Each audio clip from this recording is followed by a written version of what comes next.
Praise the Lord. जय मसीह की। परमेश्वर का धन्यवाद करते हैं कि आज का ये दिन जो कि आगरा मसीह मंडली के लिए है मुझे मिला है, और ये समय हमारे लिए बहुत आशीषित है, हमारे लिए प्रेशियस है।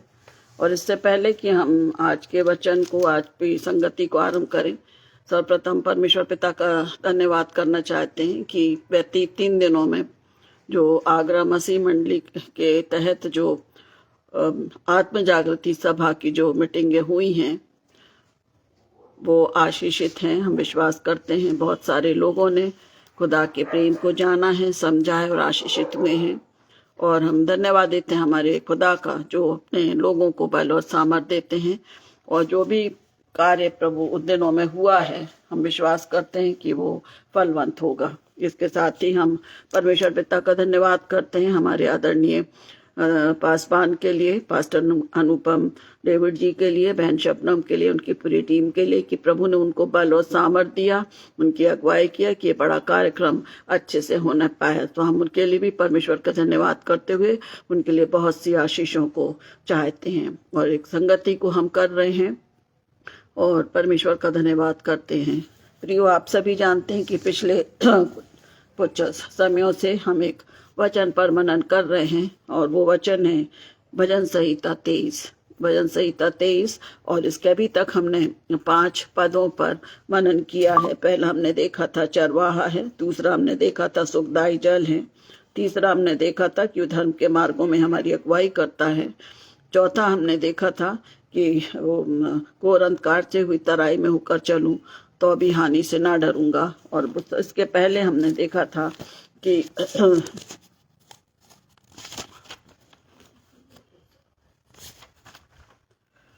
सिर पर तेल मनता है तेरे सोटे और लाठी। तो यहाँ पर भी है और तेरे मेरे सताने वालों के सामने मेरे लिए मेज बिछाता है, तूने मेरे सिर पर तेल मरा, मेरा कटोरा उमड़ रहा है तेल के विषय में।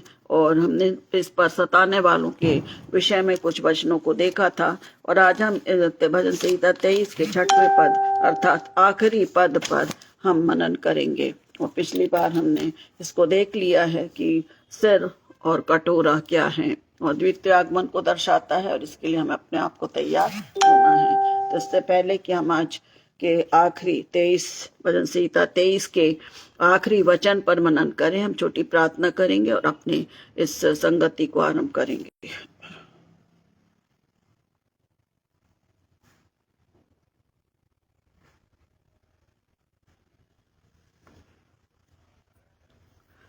हे मेरे मन यहोवा को धन्य कहे, जो कुछ मुझ में उसके पवित्र नाम को धन्य कहे। हे मेरे मन यहोवा को धन्य कहे और उसके किसी उपकार को ना भूलना। हमारे दयालु प्रेम पिता परमेश्वर, हम अपने उद्धारकर्ता प्रभु यीशु मसीह के नाम से आपके पवित्र चरणों के पास आते हैं। धन्यवाद देते हैं प्रभु कि आपने अपने बड़े अनुग्रह से हम सभी को संभाला है, आशीष दी है और ये मौका दिया प्रभु कि हम इस वर्ष के 12वें महीने में प्रवेश करने पाए। हम धन्यवाद देते हैं प्रभु कल की रविवारी आराधना के लिए डिस्टर्बेंस है, उसके लिए क्षमा चाहूंगी। हम पुनः इस वचन को सब साथ मिलकर पढ़ेंगे। यहोवा मेरा चरवाहा है, पहला भजन संहिता 23:1 से लेकर 6 तक।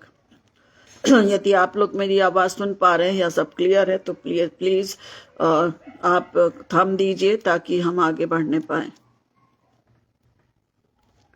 यहोवा मेरा चरवाहा है, मुझे कुछ घटी ना होगी। वो मुझे हरी हरी चराइयों में बिठाता है, वो मुझे सुखदाई जल के झरने के पास ले चलता है। वो मेरे जी में जी ले आता है, धर्म के मार्गों में अपने नाम के निमित्त वो मेरी अगुवाई करता है। चाहे मैं घोर अंधकार से भरी हुई तराई में होकर चलूं तो भी हानि से ना डरूंगा, क्योंकि तू मेरे साथ रहता है। तेरे सोंटे और तेरी लाठी से मुझे शांति मिलती है। तूने मेरे सताने वालों के सामने मेरे लिए मेज बिछाया है। तूने मेरे सिर पर तेल मला है, मेरा कटोरा उमड़ रहा है। निश्चय भलाई और करुणा जीवन भर मेरे साथ साथ बनी रहेंगी और मैं यहोवा के धाम में सर्वदा वास करूंगा। परमेश्वर इन वचनों पर आशीष दीजिए। धन्यवाद देते हैं बहन और उनके लिए जिन्होंने मैसेज दिया, भाई के लिए। ब्रदर, आपको थैंक यू सो मच कि आपने इसको क्लियर कर दिया कि मेरी आवाज आप तक पहुंच रही है। परमेश्वर का धन्यवाद हो। तो हम इससे पहले हम वचन पर मनन करें। आज हमारा जो मनन का विषय है वो भजन संहिता 23 उसका 6वां पद, इसमें हम 2 बातों को सीखेंगे, भलाई और करुणा। इससे पहले हम एक छोटी गीत को गाएंगे परमेश्वर की महिमा के लिए, और मैं विश्वास करती हूँ कि वो गीत सबको आता है। आप उसके संग मेरे संग उस गीत को गा सकते हैं।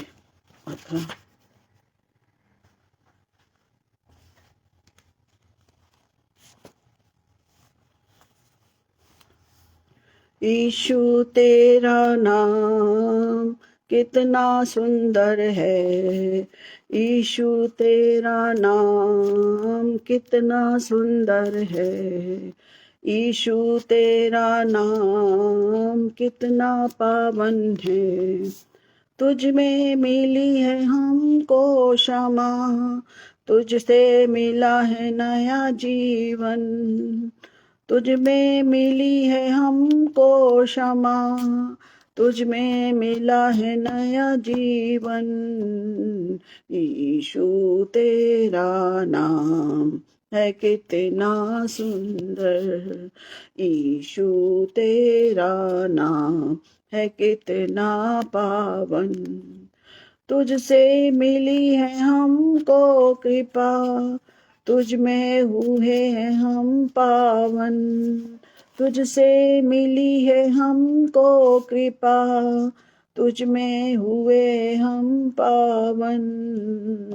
यीशु तेरा नाम है कितना सुंदर, यीशु तेरा नाम है कितना पावन, तुझसे मिली है हमको शिफा, तुझ में मिला है अनंत जीवन, तुझसे मिली है हमको शिफा, तुझ में मिला है अनंत जीवन। यीशु तेरा नाम है कितना सुंदर, यीशु तेरा नाम है कितना पावन, यीशु तेरा नाम है कितना सुंदर, यीशु तेरा नाम है कितना पावन।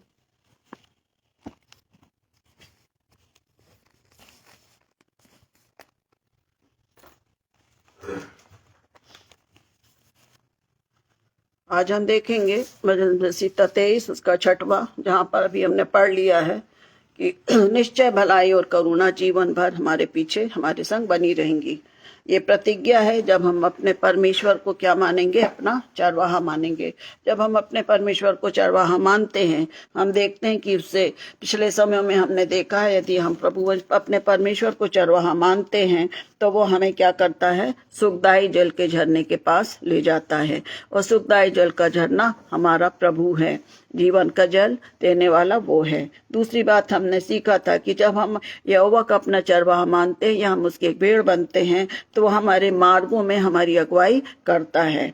आगे हम देखते हैं 3 पद में कि यदि हम घोर अंधकार से, यदि हम कहीं भटकते हैं संसार में, तब वो क्या करता है, हमको संभालता है। और वचन की उसकी प्रतिज्ञा है कि हम हर हानि से वो हमें क्या करता है, बचाता है। और 5वें पद में हमने देखा है कि वो हमारे सिर पर तेल डालता है। तेल मतलब अभिषेक करना, चुनना, अपनी सामर्थ को प्रकट करना। तेल उमड़ रहा है और मेरा कटोरा उमड़ रहा है, तूने मेरे सिर पर तेल मला है और मेरा कटोरा उमड़ रहा। तेल मतलब हम अभिषेक को मानते हैं कि परमेश्वर की निकटता में जब हम रहते, जब हमने इस बात को मान लिया है कि यहोवा मेरा और आपका चरवाहा है, हमने अपने आप को भेड़ के समान बनाया है प्रियो, तो निश्चित है कि परमेश्वर हमको उस आशीष को, उस वरदान को, जो जिसके मतलब मकसद से उसने हमें जीवन दिया है, वो देगा ताकि हम उसके योजना के अनुसार इस्तेमाल होने पाएं। और आज आखिरी वचन हम देखेंगे कि जब हम इन सब बातों की आशीष को हम पाते हैं तो यहाँ कंफर्म है, एक दृढ़ता है, मतलब एक पक्के रीति से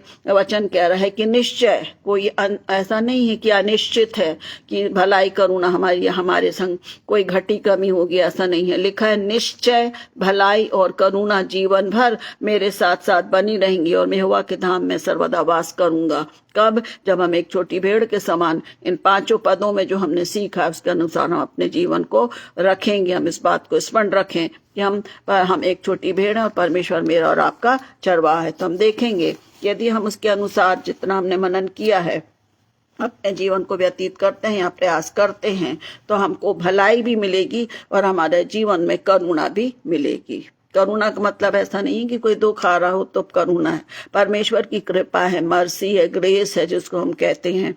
और उसके लिए जरूरी कि हमें ये दो काम करना है। उसमें लिखा है निश्चय, निश्चय भलाई और करुणा जीवन भर मेरे और आपके साथ बनी रहेंगी। तो कुछ पदों को हम देखेंगे जो वचन में हमको सिखाता है कि हमको भलाई कैसे, किस प्रकार से जो वचन में पढ़ेंगे हम देखेंगे कितने लोगों को परमेश्वर ने भलाई दिया और वो स्थिर रहकर उसकी योजना को पूरा करने पाए। और यदि हम इंग्लिश में शब्द को देखते हैं तो उसका जो अंग्रेजी शब्द है वो है गुडनेस। गुडनेस है, गुड यानी अच्छा, उसका नेस लगा है तो शब्द पूरा ही बदल जाता है और वो होता है भलाई। और भलाई का मतलब होता है, हम ज्यादा सुनते हैं भलाई का, यदि हम अच्छा काम करते हैं उसके कार्य को दर्शाता है। भलाई एक गुण है, हम अपने कार्यों के द्वारा ही उस कार्य को दर्शाते हैं या बताते हैं। यदि हमने किसी की सहायता की है तो हमको बोला जाता है कि भला मनुष्य भले काम करता है, अच्छी बात है। तो इसके संग कार्य भी जुड़ा हुआ है। हमको एक पदवी, एक वो तो मिल रहा है, भलाई एक काम है, उसके संग हमारी जवाबदारी भी है। जब उसमें बने रहेंगे प्रियो तो परमेश्वर हमको आशीष देगा। वचन में लिखा है निश्चय हमको आशीष मिलेगी। तो पहला हम देख लेते हैं उत्पत्ति 32 और 12। उत्पत्ति 32 और 12 में हम इस बात को, इससे पहले कि हम इस वचन को पढ़ें, मैं बताना चाहूंगी याकूब और एसाव का, जो हम देखते हैं कि याकूब और एसाव जैसा अब्राहम के बेटे थे, इसहाक के बेटे थे, सॉरी, उन्होंने किस प्रकार से वो एक दूसरे को उन्होंने बोला, एक दूसरे के जो एसाव था उसके जो बड़प्पन था, बड़ा बेटा था, उसका पहलौठापन जो था वो याकूब ने ले लिया। इस बात पर हम ज्यादा मनन नहीं करेंगे, पर मैं इस बात को बताना चाहती हूँ क्योंकि उसी से संबंधित है। उत्पत्ति 32 और 12 में लिखा है, तूने तो कहा है कि मैं निश्चय तेरी भलाई करूंगा और तेरे वंश को समुद्र की बालू के किनकों के समान बहुत करूंगा, जो बहुतायत के कारण गिनी नहीं जा सके।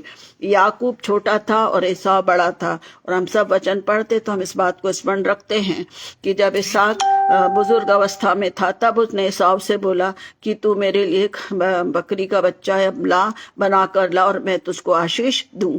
और इस प्रकार रिबका ने उसकी बातों को सुन ली और उसने अपने छोटे बेटे को याकूब को एसाव के समान, क्योंकि वो रोएदार था, उसने एक बकरी का बच्चा काटा और उसके चमड़े को लगाकर अयूब को उसके स्थान पर भेज दिया। मतलब एक धोखा हुआ, जैसे हम पढ़ते हैं शुरू से ही है, इस बात को हम सीखते हैं, हम पढ़ते हैं, बताते हैं कि ये योजना थी परमेश्वर की। और उस योजना के अनुसार याकूब और एसाव जो बड़प्पन जो ले लिया, एक दाल के पीछे भी कि वो लाल दाल को लेना करता, मैं इतना भूखा हूं कि उसने अपने पहलौठेपन को भी उसको दे दिया। सांसारिक टेम्पटेशंस आती हैं जिनमें कुछ समझ में नहीं आता और बहुत सारी बातों को, बहुत सारी आशीषों को उसने खोया। पर इसके बाद भी उसने कहा कि तूने तो कहा है कि मैं निश्चय तेरी भलाई करूंगा और तेरे वंश को समुद्र की बालू के किनकों के समान बहुत करूंगा, जो बहुतायत के कारण गिने नहीं जाते। ये याकूब के लिए था, ये याकूब के लिए। होना किसके लिए था? एसाव के लिए। पर एसाव के लिए भी परमेश्वर ने उसको आशीष दी, परंतु सबसे ज्यादा जो काम है हम देखते हैं याकूब के द्वारा ही सारे आगे के वंश बढ़ते गए। इसके बाद हम देखते हैं निर्गमन 1 और 20 में भी लिखा है, इसके विषय में भी हम थोड़ा सा बताना चाहूंगी मैं। निर्गमन 1 और 20 में जब मूसा का जन्म हुआ था, फिरौन के जब उसको पता लगा मूसा का जन्म हुआ, तब जो इब्री महिलाएं थी तो उनको, दूसरी जो महिलाएं जो कि प्रसव कराती थी, उनको ये बोला गया था कि यदि इब्रियों के बच्चे होते हैं तो उनको क्या कर देना, मार डालना, लड़कों को विशेष करके। और उसी समय की ये बात है कि देखिए परमेश्वर की भलाई थी, परमेश्वर की भलाई थी और उस भलाई में मूसा का जीवन बचाया गया, जिसको हम पढ़ते हैं निर्गमन 1 और 20 में लिखा है, इसलिए परमेश्वर ने धाइयों के साथ भलाई की और वे लोग बढ़कर बहुत सामर्थी हो गए। यहाँ पर नाम भी दिया गया है, शिप्रा और पुआ नाम की जो 2 धाइयां थी, जो बच्चों को क्या करते, उसको उन्होंने बच्चों को क्या करा, संभाल के रखा। उनने ऐसा नहीं कि छोड़ दिया, परंतु परमेश्वर की ओर से परमेश्वर की ओर से वो क्या थी, तैयार की गई थी। यदि मैं इस वचन को पढ़ूंगी तो ज़्यादा अच्छा लगेगा, क्योंकि इसमें बहुत सुंदर बात लिखी है। निर्गमन 20 और 6 में,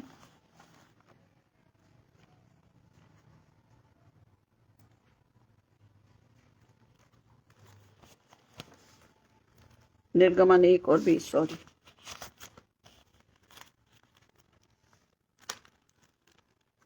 हाँ, निर्गमन 1 और 20, पेज नंबर 68। यहाँ से मैं 15 से पढ़ूंगी। निर्गमन 1 और 15 से थोड़ा सा पढ़ेंगे, जहाँ पर हम इस बात को देख रहे हैं कि धाइयों के ऊपर भी परमेश्वर ने अपनी भलाई को उत्पन्न किया। शिप्रा और पुआ नामक 2 इब्री धाइयों को मिस्र के राजा ने आज्ञा दी, जब तुम इब्री स्त्रियों को बच्चा उत्पन्न होते समय प्रसव के पत्थरों पर बैठा देखो, तब यदि बेटा हो तो उसे मार डालना और बेटी हो तो जीवित रहने देना। परंतु वे धाइयां, 17वां पद है, परंतु वे धाइयां परमेश्वर का भय मानती थी, इसलिए मिस्र के राजा की आज्ञा ना मानकर लड़कों को भी जीवित छोड़ दिया। तब मिस्र के राजा ने उनको बुलाकर पूछा कि तुम जो लड़कों को जीवित छोड़ देती हो तो ऐसा क्यों करती हो? भाइयों ने फिरौन को उत्तर दिया, इब्री स्त्रियां मिस्री स्त्रियों के समान नहीं, वे ऐसी फुर्तीली हैं कि बच्चा उत्पन्न होते ही, पहुंचने से पहले ही उनको बच्चा उत्पन्न हो जाता है। इसलिए परमेश्वर ने धाइयों के साथ भलाई की। हम भलाई पर पढ़ रहे हैं, निश्चय करुणा और भलाई जीवन भर बनी रही। कितना रिस्क का काम लिया है उन्हें। और वचन कह रहा है 20वें पद में, इसलिए परमेश्वर ने धाइयों के साथ भलाई की और वे लोग बढ़कर बहुत सामर्थी हो गए। 2 थी जो मिस्र के राजा की आज्ञा को भी उन्होंने ध्यान नहीं दिया और उन्होंने इस बात को किया, और परमेश्वर ने उनकी भलाई की। और वचन में लिखा है कि वे सामर्थी हो गए। परमेश्वर उनको और बढ़ाया, क्योंकि उनने क्या किया था, परमेश्वर की योजना को पूरा किया था। वो कर भी उनको राजा की तरफ से भी सिखाया, बताया गया था, पर उन्होंने राजा की बात नहीं मानी। और इस प्रकार मूसा को परमेश्वर की योजना के अनुसार वो उत्पन्न हुआ। और हम देखते हैं कि वो इसराइलियों को संभालने वाला एक सबसे मजबूत और एक सबसे सरल हृदय का, सीधे मन का एक व्यक्ति बनकर उसने 40 वर्ष इसराइलियों की चरवाही की, उनको संभाला। इसके साथ ही हम देखते हैं, इस विषय में हम देखते हैं, एजरा के विषय में भी हम देखते हैं, उसके में भी परमेश्वर ने जो काम करा वो इस प्रकार से किया। जब उसने उपवास किया, एजरा का उपवास करता है और उपवास करके वो प्रार्थना मांगता है, तब जो स्थिति उसके साथ थी उसमें भी परमेश्वर ने उसकी भलाई की। एजरा नबी की किताब, उसका 8वां अध्याय 22 में लिखा है।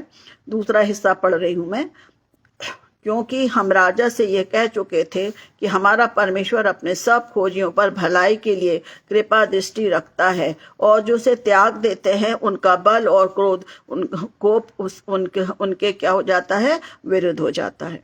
एजरा ने उपवास किया था कि जो बनाना है, जो शहरपना बनाना, जो काम करना है, उसको हम पूरा करेंगे। और उसने उपवास के साथ प्रार्थना की और परमेश्वर से अगुवाई मांगी। तब यहाँ पर उन्होंने इस बात से कहा कि हमारा परमेश्वर अपने सब खोजियों की भलाई के लिए कृपा दृष्टि रखता है। कभी कभी हम कहते हैं ना कि कभी कभी कोई गलत बात, बुराई से भी भलाई उत्पन्न हो जाती है। हम सोचते हैं कि हम इस काम को ना करें, हम सोचते हैं ऐसा ना करें, पर एकदम से यदि वो काम हो जाता तो अब हम बोलते अच्छा हुआ कि हम वहां नहीं गए, नहीं तो ऐसा हो जाता। अरे हमसे गलती हो गई, हमें जाना तो था, पर बाद में पता लगा कि यहाँ जाते तो वहां कुछ भी गलत हो सकता था, कोई भी प्रॉब्लम आ सकती थी।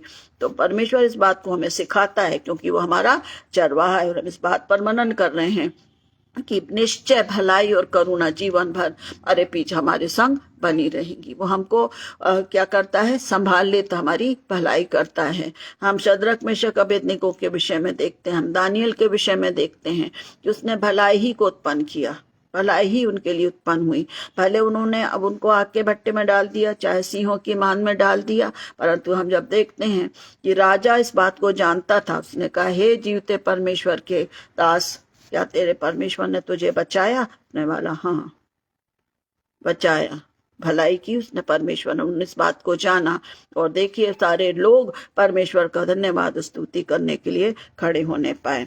इसके साथ ही हम देखते हैं नीति वचन सुलेमान बादशाह भी हमको इस बात को सिखाता है भलाई के लिए। नीति वचन 11 और 27, जो यत्न से भलाई करता है, जो यत्न से भलाई करता है वो दूसरों की प्रसन्नता खोजता है, परंतु जो बुराई का खोजी होता है उस पर बुराई आ पड़ती है। आज हमारे संग ऐसा ही हो रहा है। हम दिखावे के लिए या हम प्रेजिंग के लिए बहुत अच्छे अच्छे कामों को कर लेते हैं। हम सोचते हैं हम भलाई कर रहे हैं, पर वास्तव में भलाई नहीं होती है। वो हमारा एक हित होता है कि हम ऐसा करेंगे तो इसका फायदा हमको मिलेगा। वो भलाई ऐसी कि हमने सामने वाले के संग भलाई की तो भलाई का ढिंडोरा पीटेंगे, हमारा नाम भी ऊंचा होगा। क्षमा करें, मैं थोड़ा शब्द गलत बोल रही हूँ, पर आज हमारे जीवनों में ऐसा ही है। हर एक काम भलाई के लिए मोस्टली जो शुद्ध मन के साथ रहते हैं वो काम कम होते हैं, परंतु जो दिखावे के काम आज हमारे जीवन में हमारे बीच में बहुत हो रहे हैं, क्योंकि हम अपने पद को, हम अपने बोलना चाहिए पावर को दिखाने के प्रयास में हैं। और इसलिए हम देखते हैं कि कोई बढ़ोतरी जो पहले समय में बहुत बढ़ते थे लोगों में, मसीह लोगों में एक मजबूती थी, दृढ़ता थी, वो नहीं है, क्योंकि भलाई नहीं हो रही है। भलाई की आड़ में हो जाती है बुराई। इस विषय पर हम चर्चा नहीं करेंगे, परंतु नीति वचन के अनुसार हम सीखेंगे कि जो यत्न से भलाई करता है, यत्न से मतलब खतरा है, डर भी है, बुराई भी है, अलगाव भी हो जाएगा, परंतु जो यत्न से भलाई करता है वो दूसरों की प्रसन्नता खोजता है। मुझे मदद करना है, मतलब करना है। मेरे घर के लोग तैयार हों या ना हों, या मेरे को कोई सहयोग दे ना दे, पर मुझे जो काम करना है, जो भलाई से संबंधित है, चाहे सहायता करना है, चाहे बढ़ाना है, उसको मैं करूंगी।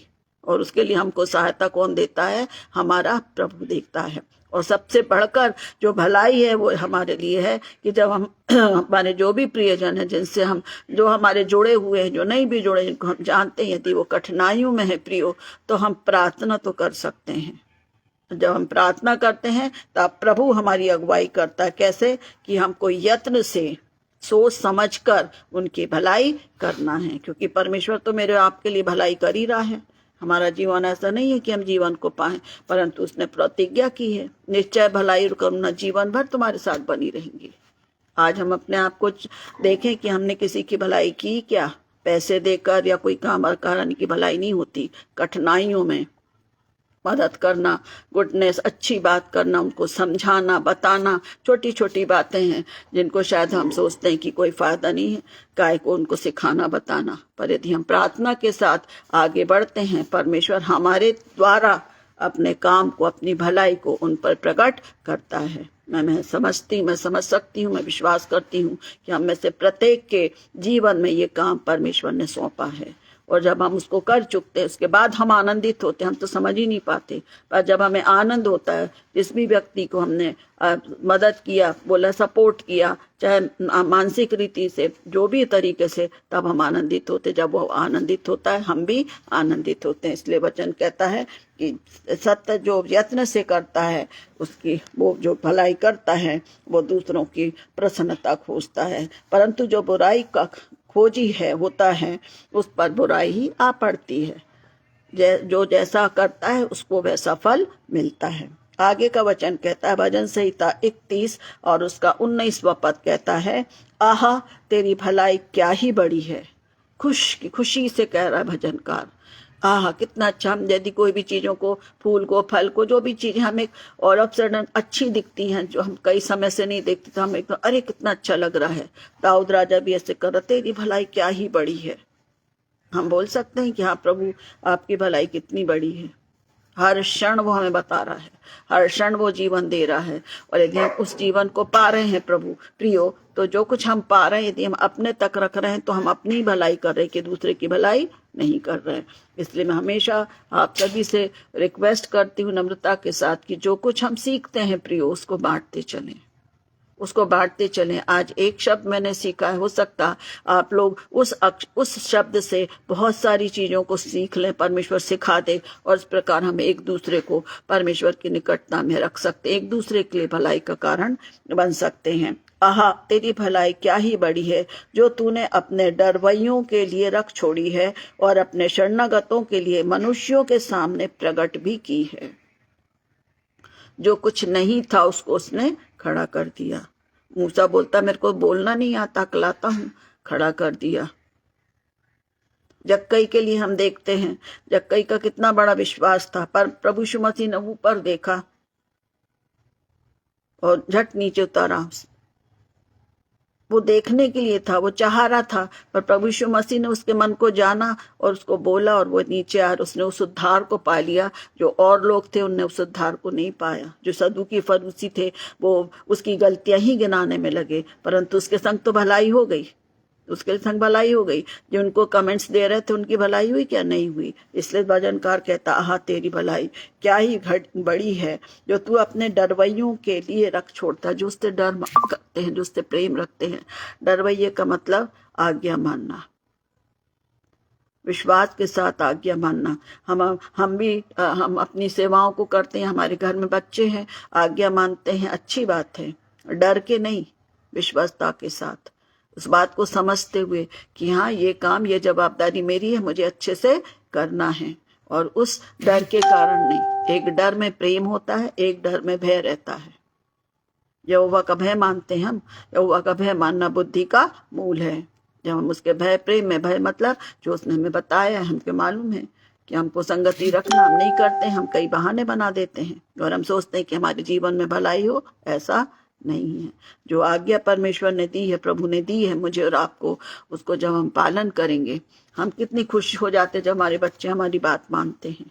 बोलना नहीं पड़ता, वो अपने कार्यों को करने लगता, बहुत खुश हो जाते हैं। हम उनका भला बोलते हैं, हमारे मुंह से एकदम उनके लिए आशीष निकल जाती है। भजनकार हमको यही सिखा रहा है कि इसने तूने अपने डरवैयों के लिए रख छोड़ी और अपने शरणागतों के लिए मनुष्यों के सामने प्रकट भी की है। हमारा जीवन गवाही का जीवन होना चाहिए, हमारा जीवन गवाही का जीवन होना चाहिए। मेरे जीवन में भलाई हुई है, मैं उसको प्रकट करूंगी, बताऊंगी, बोलने की जरूरत नहीं है। हम अपने से हम इतने उत्साहित हो जाते हैं कि हम रुक ही नहीं पाते, अपने आप हम उन बातों को बताते हैं, आत्मिक बात, सांसारिक बात नहीं, जो कुछ हमने पाया है। हम देखते हैं अभी आप लोग जो भी जहां भी हैं, जहां कहीं भी आत्मिक सभाएं होती हैं, हम देखते हैं परमेश्वर अद्भुत तरीके से काम करता है। हम देख रहे हैं भलाई के काम कर रहा है परमेश्वर, पर हम देख रहे हैं और कुछ बोलते नहीं हम, और अपने मन से सोच के कुछ कुछ बातें बोल देते हैं जो उचित नहीं है। पर प्रभु ने हमें जीवन दिया है, इसलिए वचन कहता है जीवन भर निश्चय भलाई और करुणा जीवन भर हमारे साथ बनी रहेंगी। इसके बाद हम कुछ वचनों को देखेंगे जो हमें सिखाते हैं, और भी पुराने नए नियम में से। यूहन्ना 5:29 में लिखा है, जिन्होंने भलाई की वे जीवन के पुनरुत्थान के लिए जी उठेंगे और जिन्होंने बुराई की है वे दंड के पुनरुत्थान के लिए जी उठेंगे। अभी तक हमने देख लिया भलाई भलाई हो रही है, परंतु यूहन्ना इस बात को सिखा रहा है। यूहन्ना 5:29 में लिखा, जिन्होंने भलाई की है, भले काम, सरल भाषा में बोलते भले काम, वो भले काम जिसके लिए ढिंडोरा नहीं पीटना है। हमारा काम था, हमको परमेश्वर ने प्रेषित किया, हमको प्रभु की आत्मा ने अगुवाई की, हमने उस भले काम को कर दिए, उसका फल प्रभु हमको देगा। जीवन भर भलाई और करुणा हमारे साथ बनी रहेंगी, सिर्फ खुदा जानता है। इसलिए वो कहता है जिन्होंने भलाई की है वे जीवन के पुनरुत्थान के लिए जी उठेंगे। कितनी सुंदर बात है कि जब प्रभु आएगा तब हम उसके साथ पाए जाएंगे। जब हमने भलाई की है, हमने प्रभु की योजना को पूरा किया है, परमेश्वर का, प्रभु का वायदा है। जिन्होंने बुराई की है वे दंड के पुनरुत्थान के लिए जी उठेंगे। अब आप आज अपना हम देख लें, हम कितनी बुराई करते हैं, चाहे हमारी बहनें, हम लोग हों, महिलाएं हों या पुरुष वर्ग हों, कोई भी हो, बुराई करना मतलब दंड को पाना, बुराई करना मतलब दंड को पाना। तो इस प्रकार हमने देखा कि जैसा वचन कह रहा है, हमेशा करुणा और भलाई, निश्चय भलाई और करुणा जीवन भर क्या होगी, बनी रहेंगी।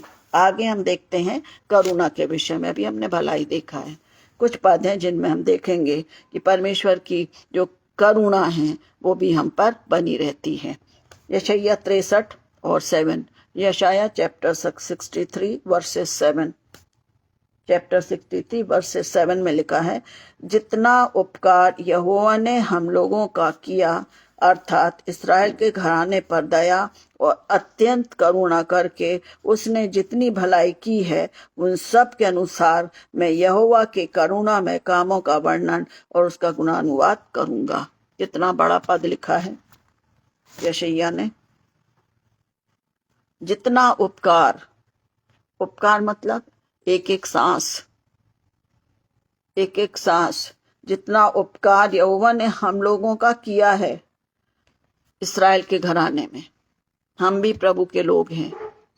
इसराइल के विषय में हम सब जानते, पर आज हम अपने व्यक्तिगत जीवनों में देखें कि परमेश्वर ने कितना उपकार मेरे और आपके जीवन में, मेरे और आपके परिवारों में, मेरे और आपकी कलीसिया में किया है। और वो कहता है, दया और अत्यंत करुणा करके जितनी भलाई की उन सब के अनुसार मैं यहोवा का करुणामय कामों का वर्णन और उसका गुणानुवाद करूंगा।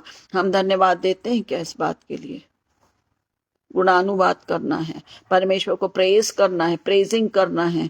जब हम उसका धन्यवाद करेंगे प्रियो, तभी तो फायदा है। हम छोटी सी चीज के लिए अपने साथियों को थैंक यू बोल देते हैं, अरे बहुत ज्यादा छोटी सी भी हम बहुत ज्यादा, अरे बहुत अच्छा हुआ, इसकी आवश्यकता नहीं, हम थैंक्स पर थैंक्स देते हैं। पर क्या हम प्रभु का धन्यवाद गुणानुवाद करते हैं कि आज मुझे और आपको जीवन मिला? वो करुणा है उसकी, हम मिट नहीं गए, इसकी महाकरुणा का फल है। वचन कहता है हम मिट नहीं गए, उसकी महाकरुणा का फल है जो प्रति भोर नई होती जाती है। हमको प्रातः उठकर परमेश्वर का धन्यवाद करना है कि जीवन मिला है। और जब हम उसमें बने रहेंगे प्रियो, तो निश्चित हमारे लिए ये वचन जो प्रभु परमेश्वर कहता है कि निश्चय भलाई और करुणा जीवन भर हमारे अपने साथ क्या होगी? बनी रहेगी। इसके साथ हम देखेंगे इफिसियों 5 और 9। इफिसियों 5 और 9 में भी हम देखते हैं, क्योंकि ज्योति का फल सब प्रकार की भलाई और धार्मिकता और सत्य है। ज्योति का फल, क्योंकि ज्योति का फल सब प्रकार की भलाई है। जहां उजाला है वहां सब कुछ है। क्या है? भलाई है। ज्योति का फल सब प्रकार की भलाई और धार्मिकता और सत्य है। प्रभु यीशु मसीह बोलता ना, जगत की ज्योति मैं हूं। हमको उस पर विश्वास करना है। सत्य जीवन, मार्ग, सत्य और जीवन मैं हूं। उसकी करुणा है, हमारी उसकी मर्सी हम सबके ऊपर है। इसलिए पौलुस प्रेरित इफिसियों को इस बात को सिखा रहा है, क्योंकि ज्योति का फल सब प्रकार की भलाई और धार्मिकता और सत्य। धार्मिकता मतलब हमारा विश्वास। और यदि हम प्रभु में विश्वास हैं प्रियो, तो हमको निश्चित, हम उसकी जो भेड़ है, हम अपने आप को बना रहे, हम सीख रहे हैं इस वचन के द्वारा कि हम एक छोटी भेड़ के समान अपने प्रभु के पीछे चलें, तो निश्चित वो हमारी अगुवाई करता है। इसके साथ हम देखते हैं निर्गमन 20 और 6, जिसको मैं पढ़ूंगी।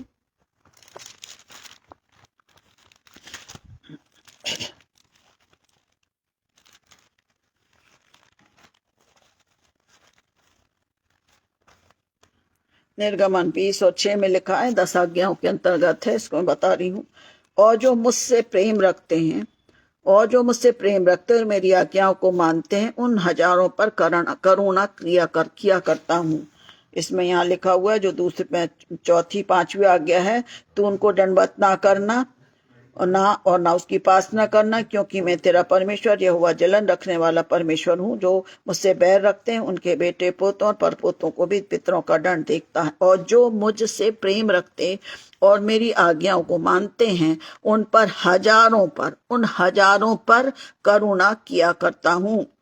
निर्गमन 20 में 10 आज्ञाएं लिखी गई हैं, उसका 6वां पद है जो हमारे लिए हमको याद दिलाता है। कैसा लिख रहा? हजारों, संख्या ही नहीं है, हजारों पर करुणा किया करता हूँ। आज यदि हम जीवित हैं तो परमेश्वर की करुणा है, दया है, मर्सी है, उसके कारण हम जीवित हैं। इसलिए हम ध्यान रखें कि हमें प्रभु की निकटता में रहना है। दूसरा वचन जो है वो हम मिलता है पहला तीमुथियुस 6:18 और 19। पहला तीमुथियुस 6:18 और 19, इसमें लिखा है, वे भलाई करें और भले कामों में धनी बने। वे भलाई करें और भले कामों में धनी बने और उदार और सहायता देने में तत्पर हों और आगे के लिए एक अच्छी नींव डाल रखें, सच्चे जीवन के को वश में कर लें। या अच्छे काम वे भलाई करें। जो भलाई काम भलाई करने के साथ भले कामों में स्पष्ट लिखा है। हम करुणा और भलाई दोनों के देख रहे हैं और यहाँ पर भलाई के विषय में भले काम भलाई करें, भले कामों में धनी बने। जब उनमें बने रहेंगे, जो हम अच्छा काम करेंगे, तो परमेश्वर का करुणा भी हमको क्या करेगी, घेरे रहेगी और हम निरंतर उसके निकटता में बढ़ने पाएंगे। 2 वचन पढ़ूंगी जो हमको करुणा के विषय में है, उसके बाद हम समाप्त करेंगे। पहले फिलिपियों 2 और 10। फिलिपियों 2 और 10।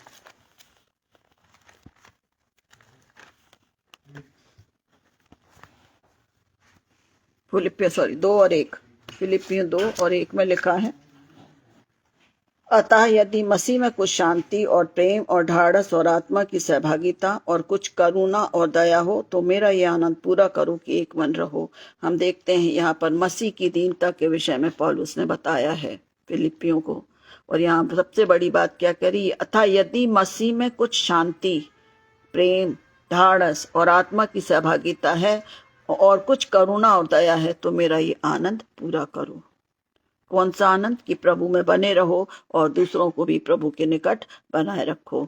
इसके साथ हम देखेंगे कुलूसियों 3 और 12। कुलूसियों 3 और 12 भी इस बात को सिखाता है। इसलिए परमेश्वर के चुने हुओं के समान जो पवित्र और प्रिय हैं, बड़ी करुणा और भलाई और दीनता और नम्रता और सहनशीलता धारण करो। दोनों बातें हमको दिखा रही हैं कि हम भलाई का जीवन जिएंगे तो परमेश्वर की कृपा, करुणा हम पर बनी रहेगी।